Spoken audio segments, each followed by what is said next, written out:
All right, Shalom. First and foremost, I want to give all praises, honor, and glory to Yahweh, Bahashim, Yahweh Shai, Bahashim, Rakah Kodash.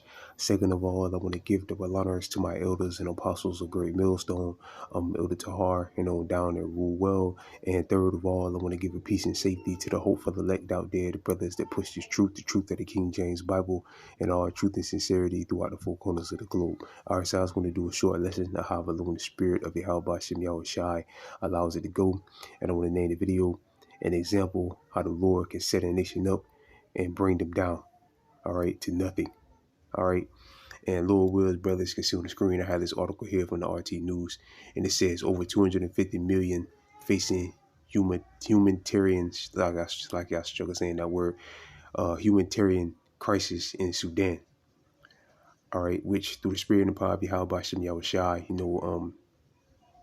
Elder Tahar spoke on a few times of where the ancient pagan Egyptians, the Egyptians that you read about in the book of Exodus or Mizraim, where they reside today.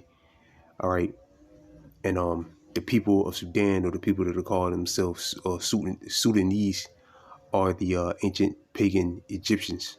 All right, again, the people that you read about in the book of Exodus.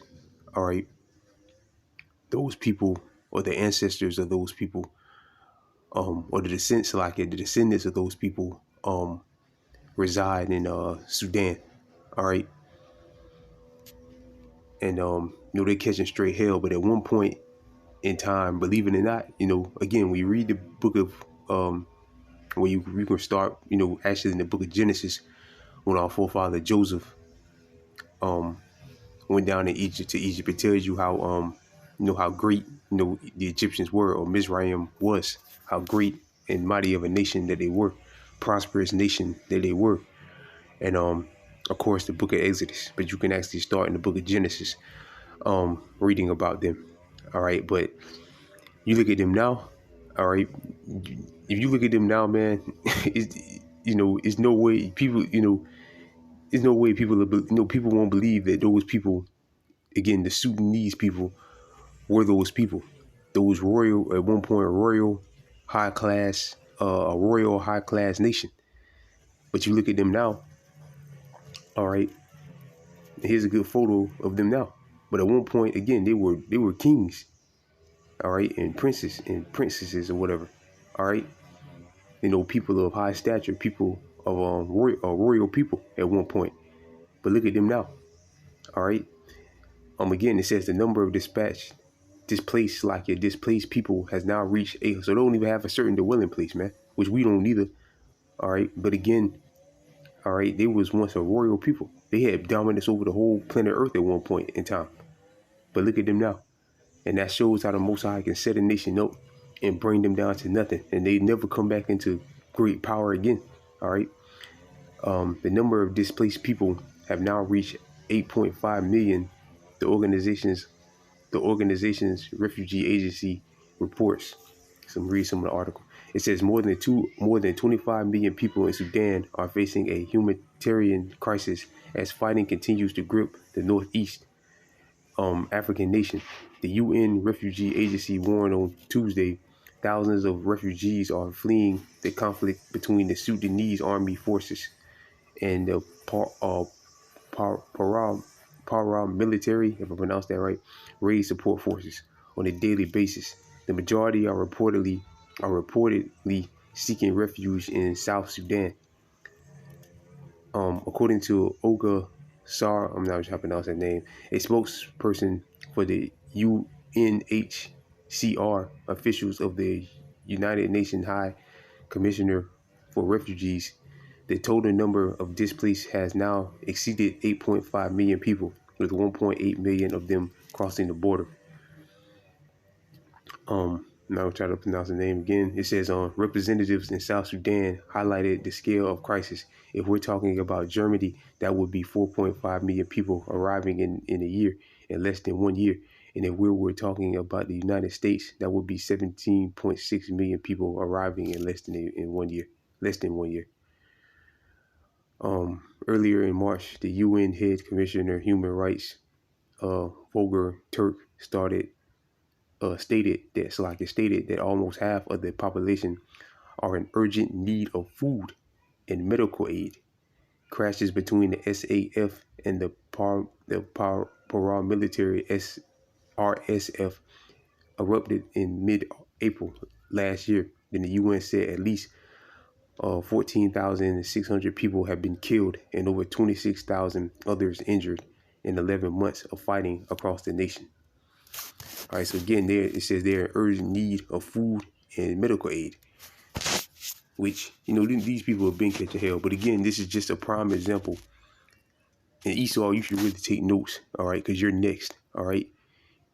You well, not so much all you Edomites, starting with the elites of Esau, all right? You're next to go into extreme, to be of a high stature or be, put in a high position and come down to nothing. Basically, from riches to rags, all right? Just like them. Again, look at them. Again, these are the Egyptians, man. These are the ancient Egyptians, again, that you can read about in the book of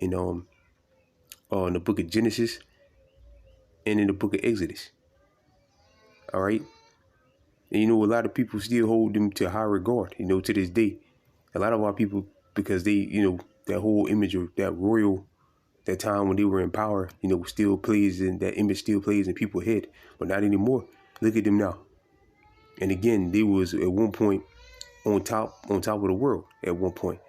But look at them now. They're starving. All right. They're dirty. They're hungry. They're basically animals. You do type in the Sudanese people and see how they live. All right.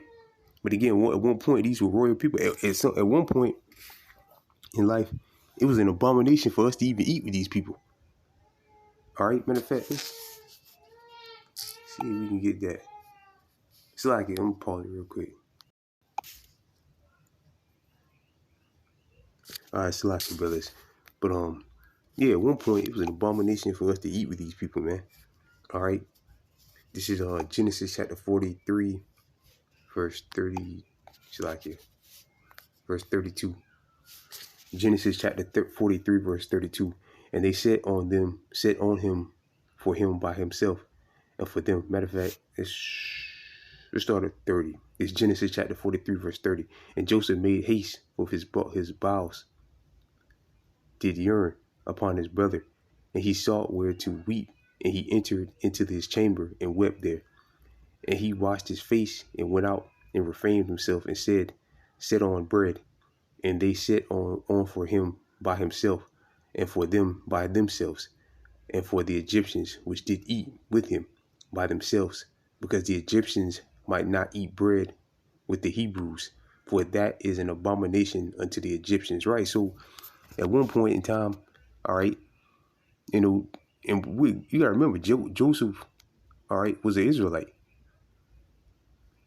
All right, the Israelites is the most royal, greatest nation. Like the Lord said, we're a holy people in Deuteronomy the 7th chapter. We're the greatest people. The nation of Israel, the greatest people on the planet Earth, above all nations, especially the Egyptians, man. All right, but at one point, well, especially over Esau and the other nations. All right, but at one point, these people, the people I just showed on the screen. All right, see, it's still over here. So like these people, at one point, it was an abomination for them to sit at the same table with us and eat. All right, at one point, it was an abomination, man. But again, look at them now. And again, we're the greatest people on earth. But at one point, what's the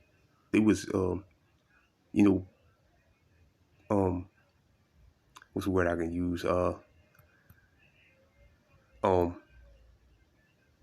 Put it at high stature, all right, or whatever, all right. That they wouldn't even sit at the same table and eat food with us, man. All right, but again, look at them now, and that shows the power of Yahweh Bashim Yahushua, man. All right, and again, Esau, you should be taking notes, man. All right, because again, you're next. All right, so it said the Hebrews, for that is an abomination unto the Egyptians, right? So at one point they was had that royal state of mind, or they was so royal or whatever. All right, they wouldn't even sit at the same table with the Israelite, and a great man of Israel, our forefather Joseph. All right, at one point. But again, that shows the power of the Most High, how the Most High can set a nation up, put them on high, and bring them down to the ground to be nothing, like the Egyptians or the Egyptians today, or the Sudanese people of today, or Mizraim today, the people of Sudan today. All right, it's Daniel chapter 2, verse 21. And he changed the times and season, and he removeth kings and setteth up kings, and he giveth wisdom unto the wise and knowledge to them that know understanding. All right, so the Lord said he will setteth up kings, he removed kings, he removed kings and set up kings. All right, like that Pharaoh. All right, at the time. Well, let's go to Second Esdras. What's that? Second Esdras 1 and 10. Because it spoke about, and the Pharaoh that came into power when you in the book of Exodus, the Pharaoh that came into power that knew not Joseph, which he was super proud and puffed up. All right, but what happened to Most High?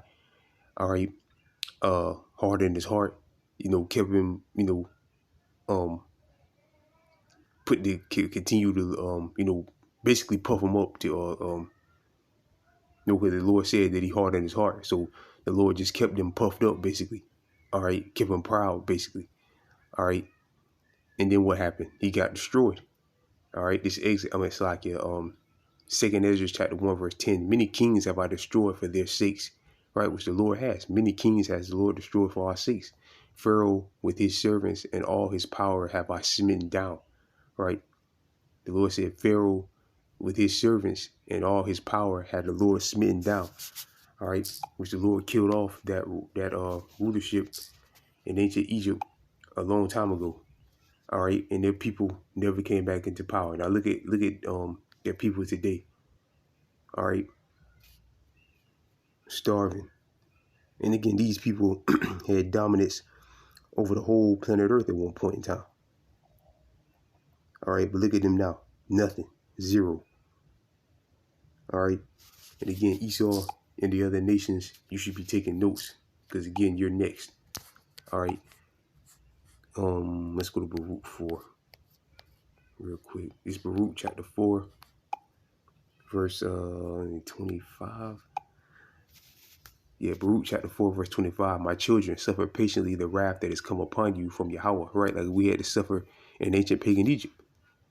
All right, the Lord made us suffer for was it 400 years, 30 years in total. All right, including the time of our forefather Joseph. But yeah, we had to suffer that. Our ancestors had to suffer that. But eventually, what happened? The Most High got us out of there. All right, and there's no difference with this place under the so-called white man, the new modern day Egyptian. All right, this come upon you from Yahweh, for thy enemy have persecuted thee. All right, like our enemy back then was the Egyptians. All right, or Mizraim, the people of Sudan today. All right, and now it's Esau, the new Egyptian. But shortly shalt thou see his destruction, right? Like we saw the ancient Egyptians destruction, all right? Or Mizraim destruction back then. The Lord drowned them in the Gulf of Suez, all right? And again, never came back into power again. And it's going to be the same thing with Esau. The Most High is going to destroy Babylon the Great and the land of Israel, all right? Put Esau in captivity. So we're going to, the Lord willing, that number of the elect, we're going to see Esau's destruction. All right, the elect will see Esau's destruction. All right, then all Israel eventually will reap the benefits of the kingdom of heaven. All right, see his destruction and shall tread upon his neck. Right, it's tread upon his neck. All right, because that's what we're looking to do, tread upon Esau's neck. So again, Esau and the other nations' neck. All right, so Esau, your next, you should be taking notes, man. All right, you should be taking notes. And they got the money. They go to Egypt and they do history lessons on how great the Egyptians were. And now look at them. Now look at those people. All right, you can go on the History Channel and they'll show you how great the Mizraim was back then. They did movies on it. There's all type of biographies on it, or history movies on it. But look at him now. Nothing. Nothing, man.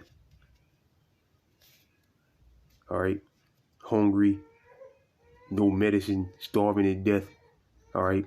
Running around like animals. Nothing, man. And that shows the power of Yahweh Ba'Shem Yahushua. All right. Let me get one more. This Second Esdras chapter 2, verse 28.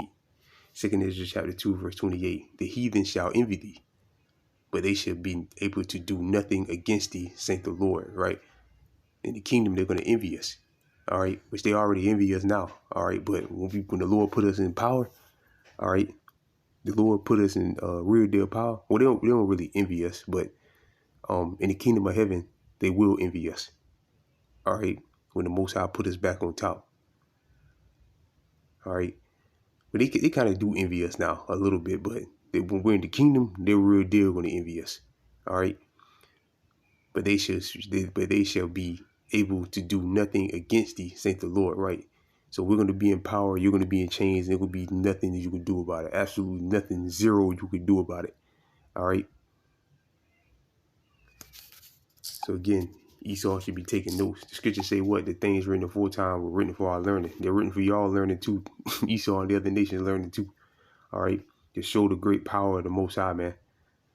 All right, matter of fact, let's do this real quick.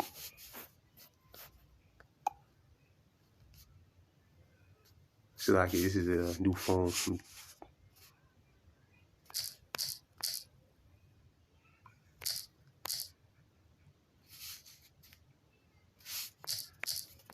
Do this.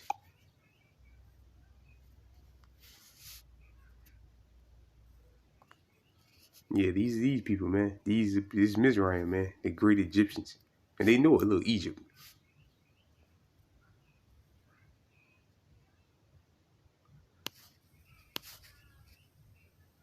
Look, again, these were great people at one point, man.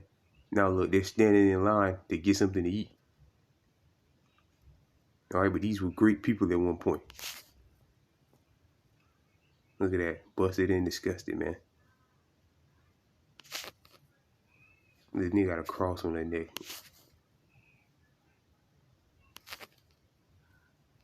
Yep, it's the power of the Most High, man. Look, living in huts. At one point, they were living in palaces, you know, whatever.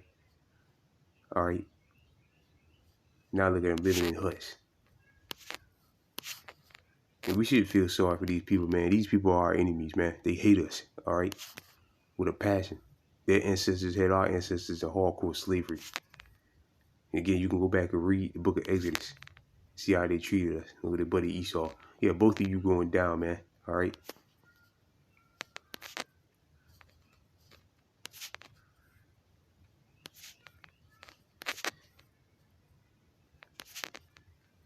Man, it's the power of the Lord, man.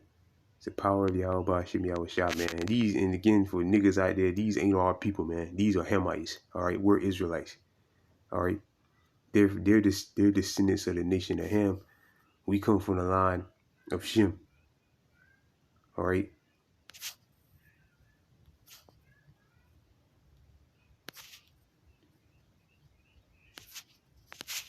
Done, man. But with that, I pray this lesson was edifying. I want to give all praises, honor, and glory to Yahweh, Ba'Shem, Yahweh Shai, Ba'Shem, Rakah Quadash, double honor to my elders and apostles of Great Millstone, and peace and safety to you, brothers that push this truth and sincerity. And with that, I'm going to say shalom.